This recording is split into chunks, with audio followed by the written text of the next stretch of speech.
Bienvenue pour cette nouvelle vidéo. Comment on fait? Aujourd'hui, on apprend à tracer des droites parallèles. C'est parti. On va réaliser trois tracés différents et dans tous les cas, on aura besoin d'une règle et d'une équerre. On commence par tracer des droites parallèles simples. Je prends ma règle, je trace une première droite. Une fois que j'ai fait ça, grâce à mon équerre que je vais positionner sur la droite que j'ai tracée, je vais tracer une perpendiculaire à ma première droite. Ensuite, sur ma droite perpendiculaire, je vais indiquer par un petit repère l'endroit où je souhaite tracer la droite parallèle à la première droite.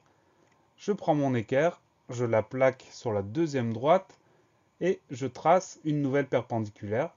En faisant ça, j'ai tracé deux droites parallèles. La première et la troisième sont parallèles.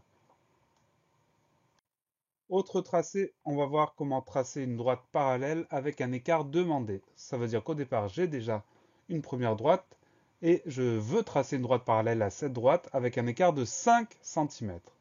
Donc comme tout à l'heure, je vais avec mon équerre tracer une perpendiculaire à ma première droite. Une fois que j'ai fait ça, avec ma règle, je vais mesurer un écart de 5 cm et placer un petit repère sur la droite perpendiculaire. Donc le repère est bien à 5 cm de la droite F. Je reprends mon équerre et je trace une droite perpendiculaire qui passe par le repère que j'ai tracé. En faisant ça, j'ai bien une droite parallèle à la droite F avec un écart de 5 cm.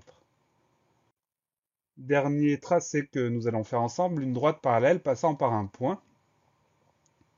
Donc là, on va tracer une droite parallèle à la droite G qui passe par le point V. Comme d'habitude, avec mon équerre, je vais tracer une première perpendiculaire à la droite G. Et attention, il faut que cette perpendiculaire, elle passe par le point V. Je reprends mon équerre et je trace une perpendiculaire à la deuxième droite qui passe à nouveau par le point V. En faisant ça, j'ai bien tracé une parallèle à la droite G qui passe par le point V. N'hésitez pas à laisser un commentaire, à poser une question pour une nouvelle vidéo et à bientôt sur Comment on fait.